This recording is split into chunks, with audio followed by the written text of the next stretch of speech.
让我不得不开创自己的路。做与不做，答案昭然若揭。是时候该构筑我自己的梦想了。Hello， 大家好，我是小懒。今天想给大家聊一个听起来跟那个好莱坞大片似的，但是呢，有真真切切的发生在咱们身边的事儿。啥事儿呢？就是那个在这个美国电影里神出鬼没的 CIA， 也就是中情局最近又开始大张旗鼓的干活了。干啥呢？他们在网上发招聘启事，要招会说中文的间谍。这消息一出来网上好多人都乐了，说这个美国人是没招了吧？咋的？间谍都得公开招聘的跟咱们这找程序员似的还得挂网上了，这是在演小品吧？很多人就把这个事当成一个笑话来看，觉得特滑稽。其实说实话有这种心态觉得这个美国霸权也不过如此敢这么去嘲笑他，这勇气也是值得点赞的。但是咱们今天换个角度，冷静下来琢磨琢磨这个事它还真不是个笑话，一点都不好笑。首先咱们得问第一个问题，为啥这个中情局要这么干？是闲的没事干还是吃饱了撑的？那当然不是你想想，中情局是干啥的？那可是全世界顶级的间谍情报机构他们干的每一件事背后肯定都是有原因的。这一次公开招人说白了就是一个核心原因，他们人手不够了特别是懂中国的人手不够用了。这就像一个大公司突然间发现负责中国市场的业务员不够用了，或者是现在这些业务员业绩不行，搞不到关键信息，跟不上趟了，那老板急不急？肯定急那急了怎么办呢？招人呗。所以这个中情局现在就是这么个情况，他们觉得手里面能用的这个中国间谍不够给力，获取这个情报满足不了他们的胃口了，那咋办必须得补充新鲜血液得招更多更厉害的人进来。那招人的法子呢，无非就是两种。第一种就是咱们在这个电影里面看的那样秘密的私下去发展。比如说在某个咖啡馆里或者是某个不起眼的角落悄悄的接头，然后策反某个人，这种是偷偷摸摸的干见不得光。那还有第二种就是咱们现在看到的这样公开招聘，跟个大公司似的光明正大把广告打出来，走过路过不要错过我们这儿招人，要求会说中文，待遇优厚，有兴趣的快来你觉得这个中情局只会选其中一种方法吗？那肯定不能那小孩子才做选择成年人是全都要他们现在玩的就是两条腿走路，那一边呢肯定是想继续搞这个秘密发展，这是他们的老本行不可能丢那另一边那就要加上公开招聘这个新玩法了。这就好比打鱼，以前是用一根鱼竿在那悄悄的，现在他们觉得不过瘾，直接就拉了一张大网过来也开始撒网捕鱼了。这鱼竿和渔网一起上这效率不就高了吗？可以说把这个秘密发展和公开招聘这么结合起来，也算是这个间谍领域的一个业务创新了至于咱们中国人看的是什么感受，是觉得被冒犯了还是觉得很气愤？你觉得他们会在乎吗？说实话人家压根儿就没想过这事儿，或者说根本就不屑于去顾及你的感受，这就是霸权思维，我想干啥就干啥，你管不着。那第二个问题就来了那他们大张旗鼓的吆喝真能招到人吗？会不会最后是雷声大雨点小一个人都没招到，那不就真成笑话了吗？我觉得这种可能性基本没有，恰恰相反，他们这一招很可能收获还不小。为啥呢？因为咱们得承认一个现实就是林子大了什么鸟都有，在任何一个国家人都是各式各样的，那想法呢也是五花八门的。你想想会不会有那么一些人这打心底里就觉得这个美国觉得这个西方啥都好，月亮都是圆的那肯定有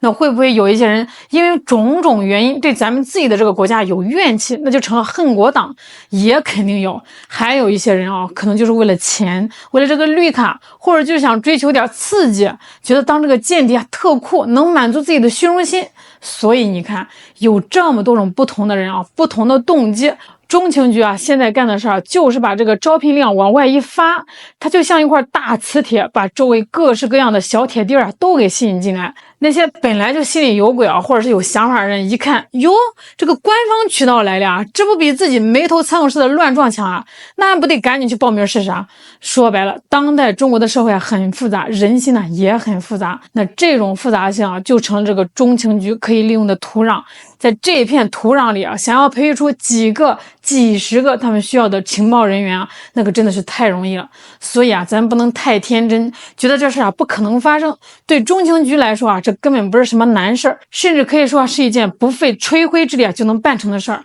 他们只要把这个钩子放下去就一定会有这个鱼上钩，这是大概率的事件。好了，那既然他们要招人，那大概率也能招到人。那第三个也是最关键的问题就来了这事儿对咱们来说到底意味着什么？那后果有多严重？大家都知道一句话中情局这只手那是伸到哪里哪里就要倒霉，这不是开玩笑的过去几十年有多少国家和地区因为这个中情局的渗透和干预变得动荡不安，甚至爆发战争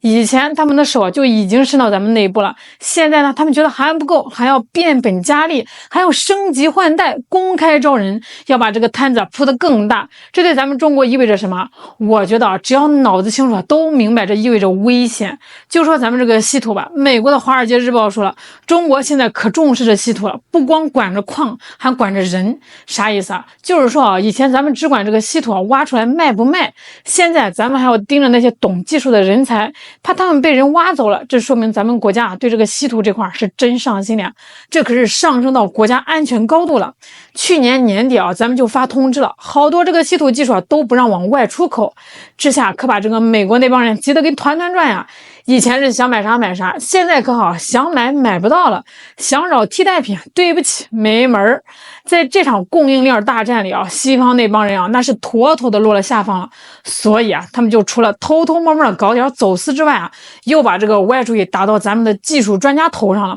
这为啥要挖咱们的专家呢？很简单他们的技术不行